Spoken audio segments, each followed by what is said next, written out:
Hey, everybody, welcome back. I'm Susan Linder, your host of the Innovation Storyteller Show. And today is going to be a really interesting journey. I want to be talking about the topics and the issues that matter to us as innovators. And I also want to surface opportunities for you, my listeners, to think about the new markets, new products, new innovations in ways that maybe you haven't before, opportunities to maybe think about investing and getting deeper into topics that you care about. And so I also want to feature innovators on this show who are doing really groundbreaking work. And maybe it's work that you haven't heard of yet. Um, but I know for my women listeners that these are topics that we've been thinking about since we were born and that it's time for us to surface to a bigger audience. And that's why I'm really excited to have Mary Beth Cicero on the show with me today. She is the co founder and CEO of 3Daughters, a clinical development company focused on revolutionary healthcare for women. She has over 40 years of executive leadership experience in marketing and business development. She spent the greater part of her career working in contraception, fertility, and most disease states that affect women. Mary Beth was formerly president of Market Sense, a healthcare consulting firm where she worked with over 100 clients on marketing assessments and partnering activities, fundraising, market research, and every aspect of licensing you can think of. She's also served as vice president of business development for Agile Therapeutics, or Twirla, vice president of business development at two biotech companies, and she led the US marketing efforts for Serono Labs, now EMD Serono, focusing on infertility treatments. So I want you to stay with me, even if this isn't your particular area of expertise or an area where you think this might not pertain to you. I guarantee you this conversation is going to provide insights into topics and themes that affect you in your own innovation work and allow you, as some of my open innovation experts have come on to tell you, lift your head up. Look around at other industries for inspiration and ideas and new ways of telling your innovation story that you haven't thought of yet. Today is going to be an inspiring conversation. So, Mary Beth, thanks so much for joining me. Thank you, Susan. So, I just want to tee up this conversation a little bit. I had an opportunity to go through the 3 Daughters website, and I think it's important. All of us have been, in fact, affected by contraception. Whether we've used it, we've decided not to use it, whether or not our children are using it, whether or not we've had experiences directly with it, contraception plays a huge role in the life of humanity. And it needs innovation. On the 3 Daughters website, it reads 82% of women of reproductive age use contraception in the US. 17% of US women on birth control use IUDs, with the market expected to double by 2032. And 93% of IUD users experience pain during IUD insertion. For a lot of my male listeners, they may not even be aware of the contraception that their partner's actively using, or these statistics about rapid market growth, the challenges involved, and as a result, the opportunities we have to really confront and solve these challenges. So this is where we start the conversation. Mary Beth, tell me why this area of healthcare is important to you and how you decided to get involved. Thank you, Susan, and the listeners out there for this opportunity to bring 3 Daughters to the forefront with one of the best professional storytellers out there. And I got involved with 3 Daughters, as Susan alluded to in my background. I've spent my entire career in the pharmaceutical industry and worked on a lot of different products, evaluated a lot of different technologies, and women's health really has been my passion and my sweet spot. So I was introduced to the inventor of this product in 2021, and it was developed for performance horses. And I became intrigued, and he is a world-renowned veterinary specialist, and for years, marbles were inserted into the uterus of horses, and glass shards would come off the marbles, or horses were given as performance horses, so he went about, doing a clinical trial, or not a clinical trial, but a trial in horses, and showed that it was 100% effective, was retained in the uterus 100% of the time. The endometrial architecture, in other words, it was safe. There were no problems to the endometrium, and mares went on to breed successfully in the following season. But he really didn't know much about clinical development. And when I took a look at it, it was a deck developed by some MBAs, um, and I wasn't sure whether there was something there because, as they always say, sometimes it's uh, an opportunity disguised as a problem. And I basically, and I had never had an IUD myself, so but I had done a lot of work in contraception. I'm like, well, this is really interesting, and it was like love. I mean, as corny as that sounds, I evaluate a lot, and I was always reluctant to get involved. I obviously had a lot of opportunities in my consulting practice, but I was like, "This is the one. This is the one." And I'm at the tail end of a long career, and I thought, "This is where I can make a difference." Obviously not just me, it takes a team and something I wanna do for women, because the more I dug into it, and It's it's not just a pain, but pain was the starting point because as women, we I found so many women apologize, like, "I usually can handle pain, but this was," they describe IUDs as, feeling like they're stabbed with a knife, and Mm. I thought, and I now have a collection of, pictures I've taken with different women telling me their stories. So, the long and short is that, um, the, um, veterinary reproductive specialist, Dr. Carlos Gradel, basically invented this because the idea of 3 self-assembling magnets that are inserted into the uterus individually and into this very stable triangle. And we say it's based on physics and geometry because the physics is the magnet making it go together, and the ellipses help it go into that triangular shape. And this technology came out of UMass Amherst. So we basically said, if we can get some grants, we'll start the company. And that's what we did. We Mhm. rapidly wrote um, 5 or 6 grants.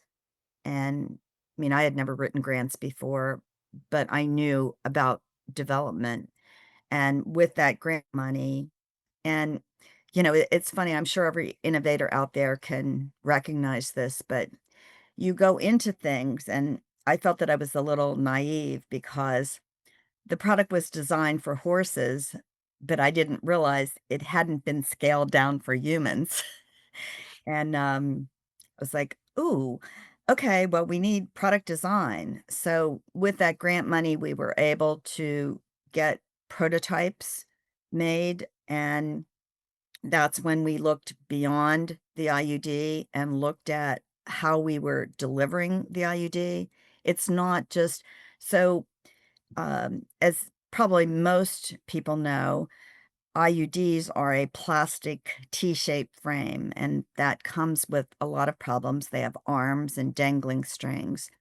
And our IUD, this simple little 3 magnet based, is um, very small. It's the size of about one of the arms of the T. And once it goes into the uterus, it conforms to the woman's body, and we say floats gently in the uterus. That's what we have to prove in our first clinical trial. So, we basically, with that grant funding, that allowed us to, jumpstart, and get the prototype made in our first FDA meeting. and we've had a series of FDA meetings. This product is non-hormonal, and I think, Susan, you're well read on this subject, but most contraception is hormonal, and women are concerned about using contraception over a long period of time, and the average use of contraception is 30 years.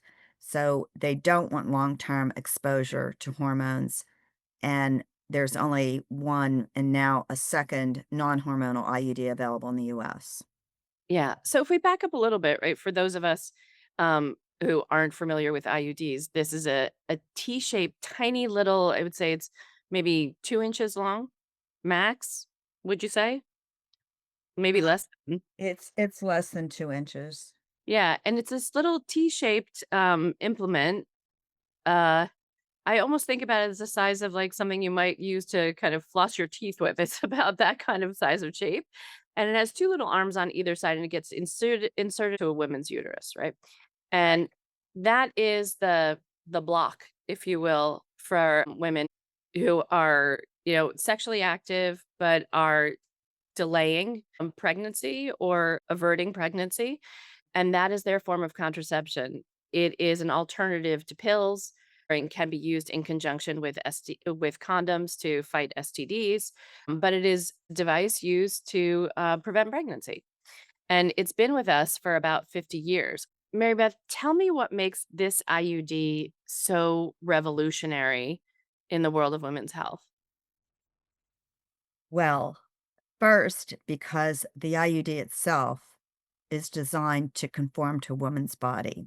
It's 3 small elliptical magnetic shapes that are inserted individually into the uterus and form into this very stable triangle. And we say floats gently in the uterus. That's what we have to prove in our first clinical trials. Whereas the T shape, which is a plastic frame with arms in the shape of a T, it has a body with strings that are needed for removal, has to be placed between the fallopian tubes. And that because of that placement and the design, there's a lot of pain and problems associated with it.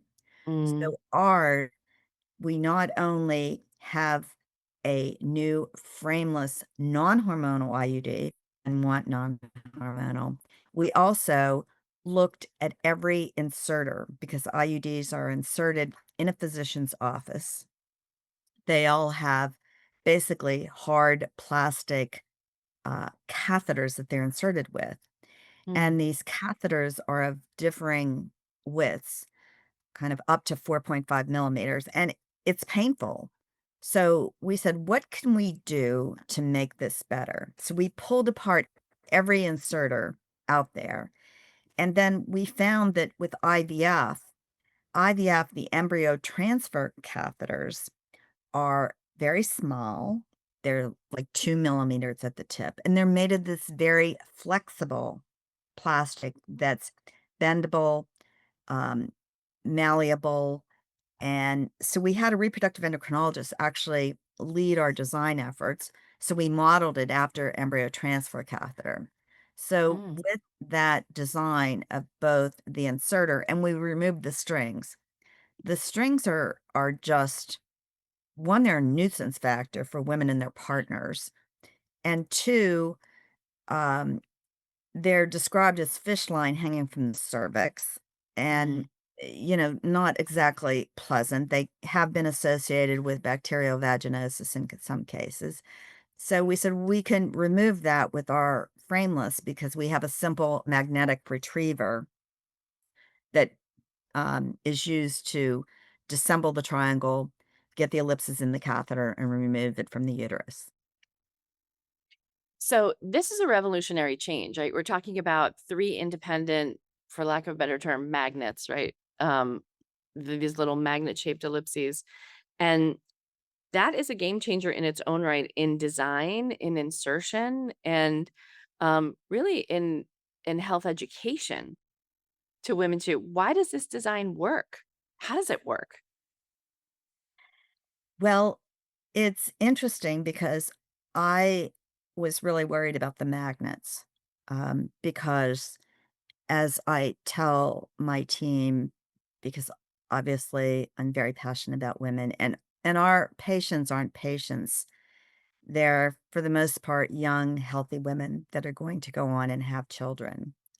So, first do no harm is paramount for Mm. us. We will not do anything. And we didn't know what the FDA response would be to magnets, but we found a magnetic device that is called Lynx. It's a series of magnets, um, about the size of a quarter, and sit over the esophagus for GERD, and it's marketed by J&J as Lynx. So we had the safety data from that, that we used in our first filing with the FDA, and our magnets are encased in copper, and copper is a proven spermicide. It's safe. Um, in fact, we have a 505(b)(2) pathway with the FDA that we don't have to prove copper works. We can rely on their findings of safety and efficacy. And we just, in our design, were, very careful that the magnets are protected.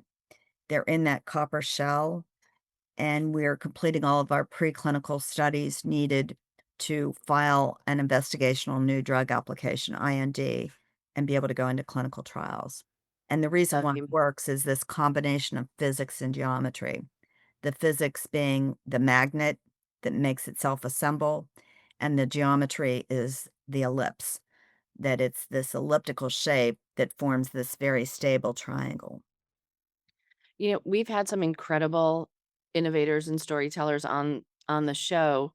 I always try to look at MIT's, like, most innovative minds list that they put out each year. Oftentimes, they're graduate students who are developing new technologies, and I'll have to look up the episode number, but we had a scientist come on, and she was developing a self-writing camera that would that you would swallow like a pill, and it would actually deliver insulin inside of the stomach lining.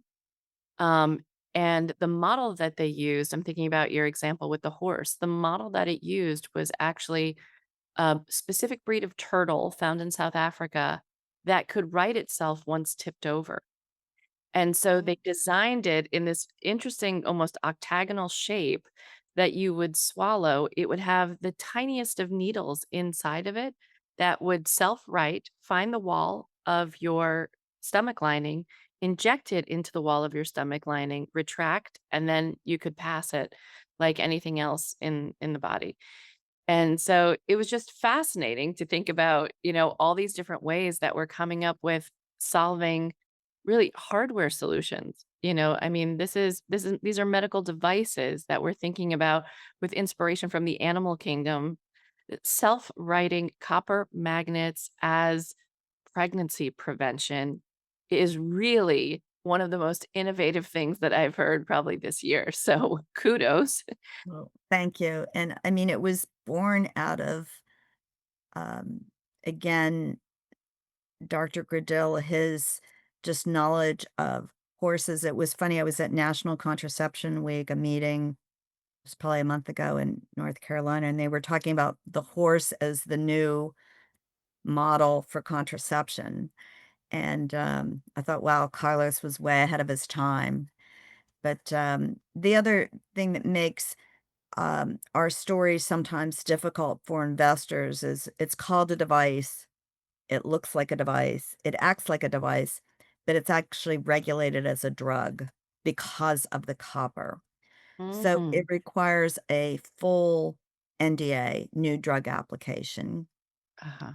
And we believe that that is important because women have to be able, I mean, it does make for, longer development and more expensive development than a device. But it's crucial that women have the data to rely on, especially IUDs, because they're one of the most effective forms of contraception and know that they will be protected. There are obviously other things you can do for contraception that aren't as reliable. Right. And, we all know the pill, right? What is the efficacy of the pill comparatively? Well, IUD is about 20 times more effective than the pill, and the Wow. pill is great in terms of, efficacy in with perfect use, but we all know that perfect use is hard to get to, especially for younger, busier women, and, to be able to take the pill at the same time every day consistently is it's a heavy lift. Yeah. Right, and not to mention forgetting and, all Yeah. different kinds of complications, as a result. Um, so let's talk about the investment opportunity, and I'm not talking about specifically just in 3 Daughters, but why do you think investors and innovators should be thinking about women's health as an investment vehicle when perhaps, they're not familiar with this space. It seems edgy or maybe there aren't sufficient comps or comparable investments that they could look to understand the potential value proposition here. Can you share a little bit about how investors should be thinking about making inroads in women's health? Yes, Susan, your question is right on the mark because, uh, for one thing, of the major VC investors, there isn't, and there's a million investors, so, but the major firms that everybody knows, there's there are probably less than 10 that even have a focus on women's health. Mhm. So, And by focus, we mean interest, right? I mean, like, it's just amazing to me, it's more than half the population, and yeah. yet that there's not an interest in this sector is mind-boggling to those of us in the greater than 50% majority of the US population. Right, I think it's a question of interest, a lack of domain experience, Mhm, because many are concerned we have a lot of experience in oncology. We don't have a lot of experience in women's health. And I said, "Believe mhm, me, it's not that complicated to understand." And there isn't enough innovation on the therapeutic side. So where we're seeing the innovation is with apps. I mean, women, younger women, millennials, I mean, but how many ways can you measure your period? We've seen it with different distribution models like Maven Clinic. Um, we've seen, a lot of interest in infertility, but the major therapeutic areas, I mean, polycystic ovary disease, there's still no good therapy. Um, Contraception, we looked at there are 6 products in late stage development. 6. That means what we can expect in the next 5 years, and one is a male contraceptives are have been worked on for 50 years. I mean, I hope that, there's a lot of activity there, and in fact, I sometimes wonder that there's actually there's a lot more support, from an investment standpoint for male contraceptives than there is for, because I've even reached out to investors and say, "Well, don't you wanna balance your portfolio and you've got a male and a female?" But, I think, there just needs to be more innovation. So if you break down what's coming on the market over the next 5 years for contraception, there's a vaginal ring and 2 different pills that are hormonal. I mean, women deserve better. They're using right. contraception for 30 years. Is injectable contraception still a thing? Yeah, there's, Depo-Provera that's been used, for a long time, and I think they're looking at, um, like, a less frequent injection, but it's not what anything that, I'd have to go back and look at clinicaltrials.gov. In other words, it's not in late stage, which means that it's not gonna, be on the market in the next 5 years. Yeah. And we expect ours to It's basically a 5-year development program that we feel that we can, with the proper funding, we can execute very effectively and efficiently, which is why, major pharma and major biotech turn to little development companies like us that are very nimble and can do things very cost effectively. I mean, we're basically getting to an IND in under 4 years, under $10 million. I think that's relatively unheard of. What's an IND for my non-healthcare Um, folks? it's a investigational new drug. It's the first stage that you file with the FDA, before you start clinical trials. Yeah.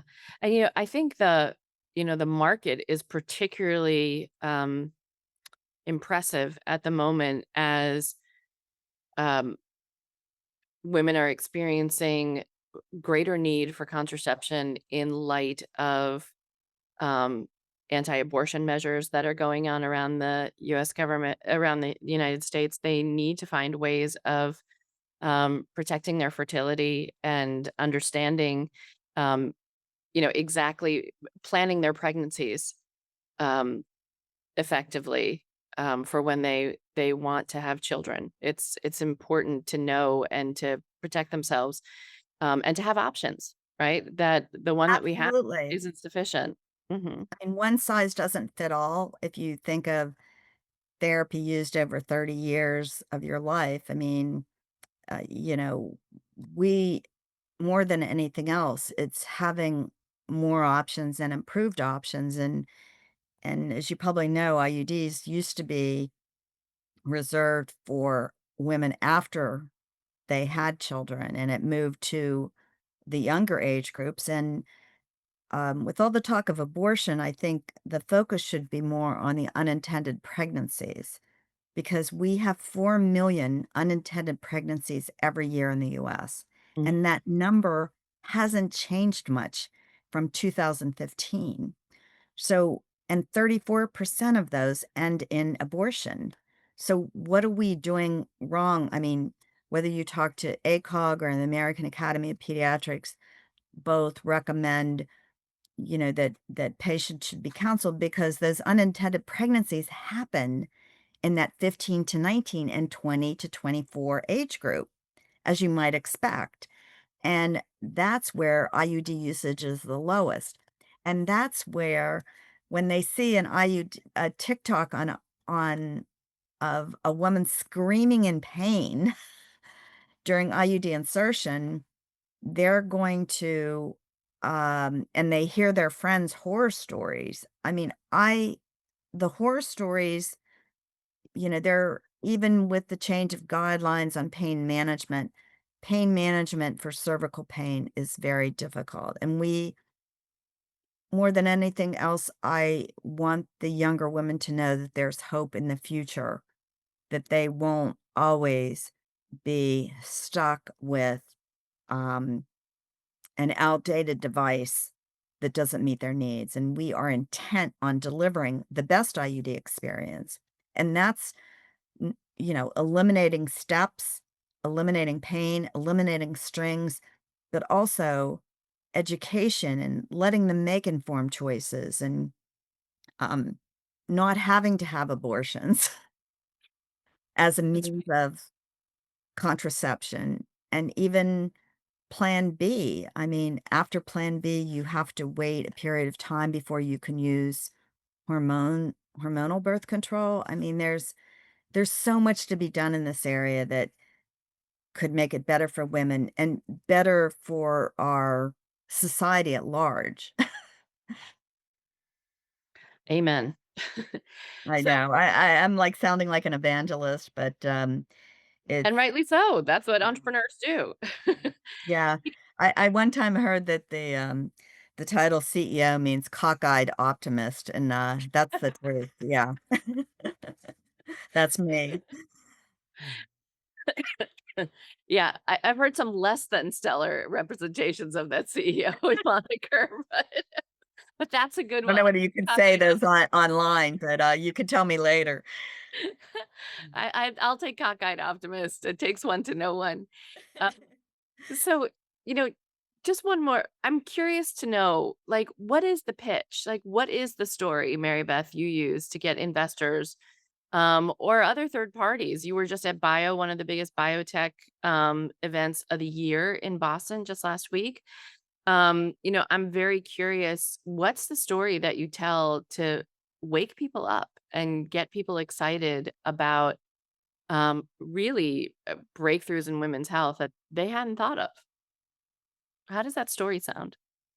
Well, for one thing, my background is business development. So I've talked to big pharma, and know the women's health players. And that's my, I don't want to say safe spot, but it's my sweet spot that I know. And, in pharma, everything comes down to what's beneficial for the patient and what differentiation do you have and what problem are you solving. Investors too, but investors are also looking for, you know, if I give you X, how am I going to get X plus? And Mm, so I I tell the story and I took it up to contraception because I think it was too narrow of a focus talking about IUDs.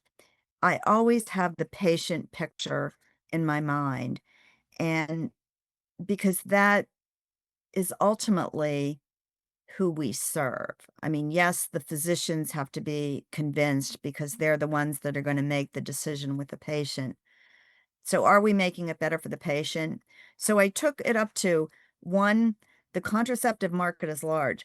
There's a lack of innovation. What the heck is wrong with women's health? Why don't we have more contraceptives in development? I hope this will spur a lot more development. I hope, women out there get inspired, biomedical engineers come up with something better, come up with anything, anything that will help women.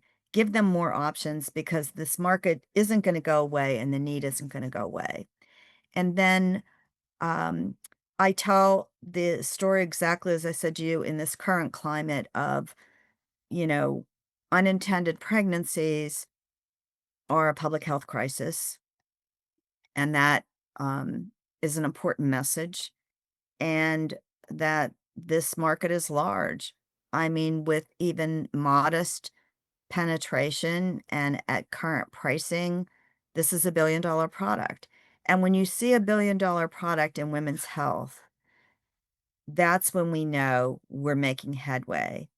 I mean, I was so thrilled at the Super Bowl when there was an ad on VMS, vasomotor symptoms for menopause, sponsored by Astellas. And I don't think a lot of women picked up. Have we ever seen an ad on something for women's health at the Super Bowl? I mean, right. it's huge. And Which tells us something about the viewership of the Super Bowl shifting too, right? If someone's willing to throw down that amount of cash for right. it. Uh, And when we get, you know, ap appealing to Pfizer, I said, if you put $1 million into women's health, like every other pharmaceutical company in the world would be, "Oh, Pfizer's put $1 million into this, like, we should look at this." So, right. It's that's like the what will race between spur. like yeah, go ahead. It's like the race between Allstate and Progressive and Geico. Yeah. If we could get that kind of eyeballs on women's health, we'd be in a very different place. And I mean, look at the leading selling products in the world. I mean, it went from Lipitor to Humira to Keytruda, the product in the pipeline, but women's health could probably a truly robust women's health portfolio could potentially, maybe I'm spitballing here, but outflank, because having money and showing the power of women in making healthcare decisions for their family. I mean, all of this data has come out, yes, and having the power themselves. From an investment side too, Mm, um, trying to appeal to women investors that don't always, even private women investors, a foundation supported us, and she is incredible. She's dealt with her own, um, you know She has a foundation called, JVK Foundation. She's dealt with her own form of rare disease that, it took a long time. She has 4 daughters, and she told me, "I made a significant contribution to you because I believe in what we're doing and the need is dramatically there."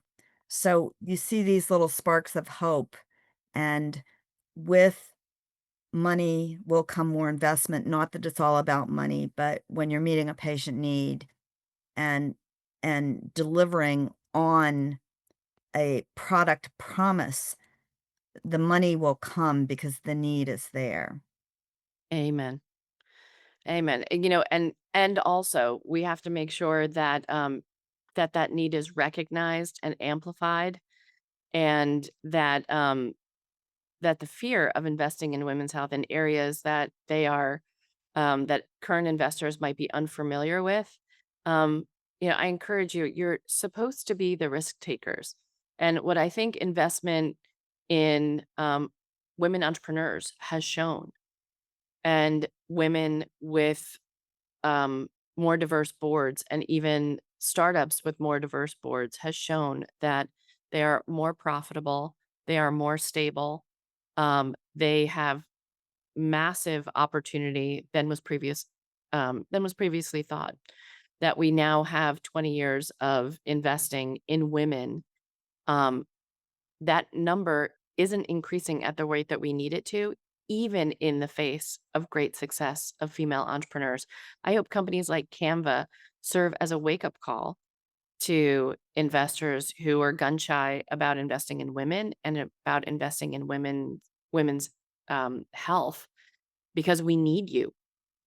Right. Cap is what drives this market forward, and the story behind why this is so critical is just as important. So we hope to keep sharing this story and to lifting up opportunities for innovation, for investment, and for great technologies that we want to see succeed for the betterment of all of us. Um, so, Mary Beth, before we conclude, though, I want to ask you the three questions I ask everybody who comes on my show. So, what do you think is the greatest innovation of all time?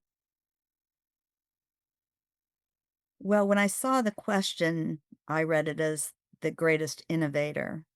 Mm, And from my perspective, it's Steve Jobs. hmm. You know why? Why?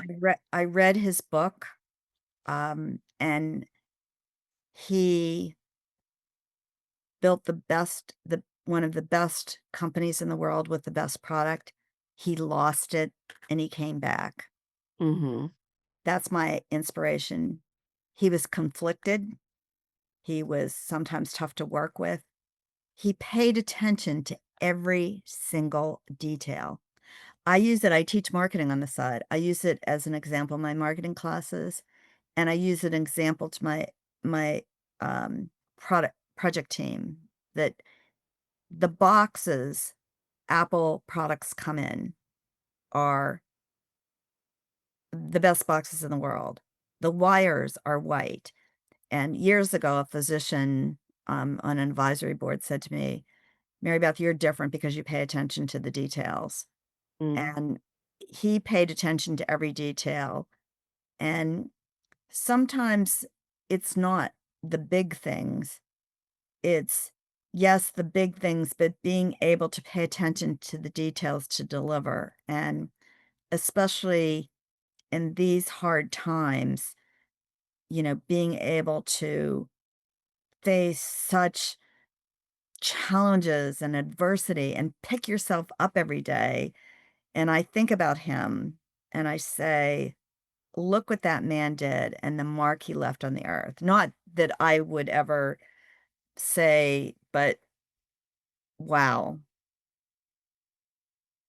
Yeah. not everybody has this as a secure, as a straight pathway as an entrepreneur. But when you read about everything he faced, it was amazing, Mm. an amazing life. What do you think, if you had the chance to join any innovation team in human history, which team would you have joined? Well, I would have loved to be a fly. You'd have been right there at Apple with him. Yeah, I mean, letting him beat me up, I mean, he was a hard taskmaster, I mean, from the descriptions in his book, and I think it was Walter Isaacson that wrote the Mhm. book on him. It was a, very obviously well-written book, and just, innovation, it's not just having the big ideas, it's doing the grunt work to get you there, Yeah. it's not pretty, it's not coming up with a fancy tagline or you know, a great logo. I mean, yeah, that's, part of it, of the storytelling, really. But it's having big ideas and I mean, even now, I want to just give a shout out to our scientific advisory board. We have some of the key people in women's health, and when I was talking to Corey Schreiber, who is at UPenn, and she actually did, the study with a lot of the pain data on IUD, and she said to me, Mary Beth, I want to do big things in women's health that move the needle. I said, Corey, I'm right there with you. And when you have people like that will help you, because no one person is going to come up with some fabulous idea. It takes a team, it takes a village, it takes belief, it takes flexibility, and just sheer willpower and persistence. Amen. And the last question is, what is the innovation that the world most needs now? That's a hard one. I keep thinking it's something surrounding AI, that we're on the cusp of a whole new, basically, frontier, and will that frontier lead to breakthroughs, whether it's on drug development or anything that can help human health, um, help to cure cancer, help women's health in any way. I mean, cancer has become a chronic disease, and, women and men, and it's it's not going away, and we've been chipping away at it. So I guess that would be it. Yeah. Well, Mary Beth, thanks so much for joining me on the show. Where can people connect with you and learn more about 3 Daughters? They can connect with me on LinkedIn. Um, I would be glad to accept your invitation. You can write to me directly at mbcicero at 3daughtershealth.com. You can go on our website and um, respond on info, and that will bubble up to me. And, I want to inspire all the women out there that are going to take it to the next level for us, Susan, because one of when I left I would presented at Bio, and when I left the startup stadium after my presentation, this woman came up to me from Colombia, and she said to me, "Your story is so inspiring." And I looked at her and I thought, if I and she said, "We wanna work with you. We have a group at Columbia," and I'm still like, I'm going to circle back to her, but that's what's important, to inspire the next generation of women that will really move this forward. So please reach out to me, and investors, obviously. That's right. Get Like your wallets ready. yeah, we are just my last sales pitch of the, not sales pitch, but um we only need really $5 million right now to move us through the first clinical trial. And with that, the stars will align and the skies will open, and we will deliver for investors. So please contact me. Desperate times call for desperate measures. Well, thank you for putting it out there. Mary Beth Cicero, thanks for joining me on the Innovation Storyteller Show today. Susan, you're fabulous. Thank you for having me.